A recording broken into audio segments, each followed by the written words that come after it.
E se a história que a gente aprendeu sobre as primeiras sociedades humanas estivesse, digamos, incompleta? Hoje, vamos mergulhar numa teoria fascinante do historiador Cheikh Anta Diop, que vira de ponta cabeça as nossas noções sobre o matriarcado. Ele situa as verdadeiras origens não na Europa, mas no coração da África. A grande questão que o Diop coloca na mesa é essa: onde é que o matriarcado realmente floresceu? A narrativa histórica mais comum aponta para um lado, mas o Diop nos mostra um caminho totalmente diferente. Um caminho que ele traçou a partir de suas pesquisas profundas no continente africano. Aqui está o centro do debate. De um lado tem essa noção de um antigo matriarcado branco, o tal Paleo-Mediterrâneo, um termo que se refere às culturas antigas ali da bacia do Mediterrâneo. Do outro lado, a gente tem a tese super audaciosa de Diop, o matriarcado, a espinha dorsal da sociedade egípcia e de toda a África Negra. Vamos então investigar as evidências que ele apresenta para defender essa ideia. Ok. Para construir o argumento dele, o Diop primeiro faz uma desconstrução da tese eurocêntrica. Ele vai nos mostrar por que essa teoria de um matriarcado lá no Norte Antigo, na análise dele, simplesmente não para em pé. Para o Diop, essa ideia toda de um matriarcado branco é praticamente uma fantasia mental. Ele aponta que ela se baseia em evidências, assim, muito frágeis, tipo a imagem de uma rainha montada num boi, e ao mesmo tempo ignora as tradições patrilineares super sólidas que definiam um mundo indo-europeu. E aí fica a pergunta, né? Se esse sistema realmente existiu, por que ele sumiu sem deixar nenhum vestígio duradouro? O contraste fica gritante quando a gente olha para a Pérsia, para a Grécia e para Roma. Nesses lugares, a sucessão era, sem dúvida, de pai para filho. Ciro, o grande rei persa, por exemplo, nomeou o filho dele, Cambises, como sucessor. Os reis que Homero descreve eram chefes de aldeia. A estrutura era inegavelmente patriarcal. Um mundo completamente diferente do que o Diop descreve para a África. E olha que contraste forte. A África nos apresenta figuras como a rainha Candace, do Sudão Meroítico. A resistência dela contra os exércitos romanos de Augusto César foi tão impressionante, mas tão impressionante, que até o geógrafo grego Estrabão, mesmo com todo o preconceito da época, não conseguiu deixar de admirar a coragem dela. Então, tá. Se o matriarcado não era o que se pensava no norte, o que ele realmente é? Vamos agora definir os pilares desse sistema matriarcal africano, segundo o Diop. É super importante entender que não se trata de uma simples inversão do patriarcado, não. É uma estrutura social muito mais complexa, com uma lógica toda própria.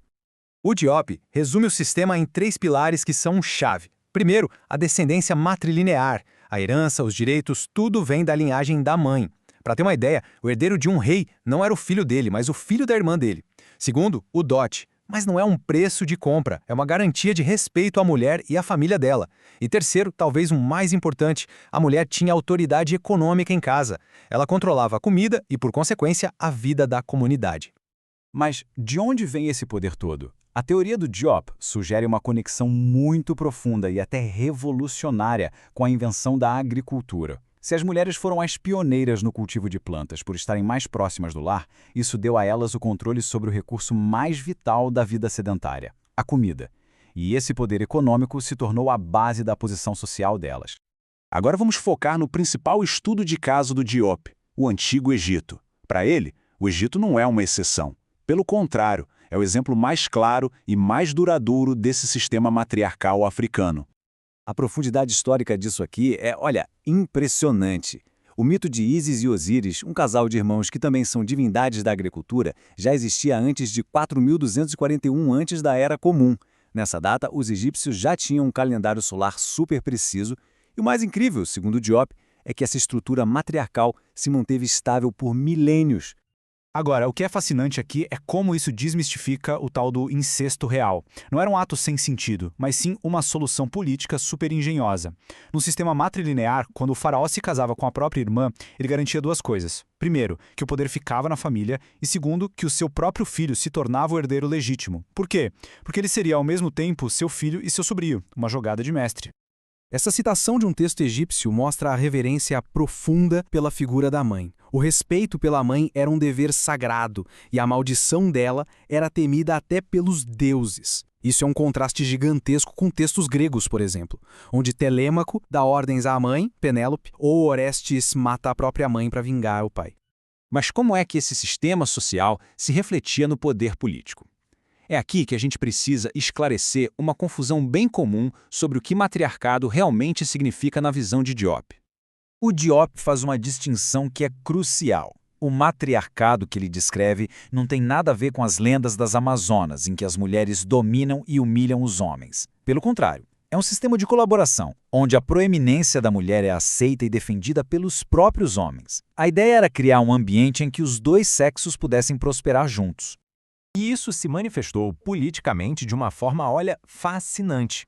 Em vez de um sistema legislativo baseado em classe social ou região, alguns estados africanos, como os dos Yorubás e do antigo reino do Daomé, criaram um bicameralismo baseado em gênero. 2 câmaras legislativas, uma de homens e outra de mulheres. E isso não era só simbólico, não. A Assembleia de Mulheres tinha poder real, com os mesmos privilégios e a mesma autoridade da masculina. O exemplo da Daomé é impressionante. A decisão de resistir à invasão francesa, lá no final do século XIX, teria partido da Assembleia de Mulheres. Elas reverteram a decisão dos homens e ordenaram a mobilização para a guerra. É um modelo de poder compartilhado que garante que a perspectiva de ambos os sexos seja central para o destino da nação. E assim, a gente termina com essa reflexão. Ao analisar esse modelo ancestral de democracia e poder compartilhado por Diop, a gente é levado a perguntar: o que ele pode nos ensinar sobre equilíbrio, sobre colaboração e sobre governança no nosso mundo de hoje? A história, como se vê, ainda tem muito a nos dizer.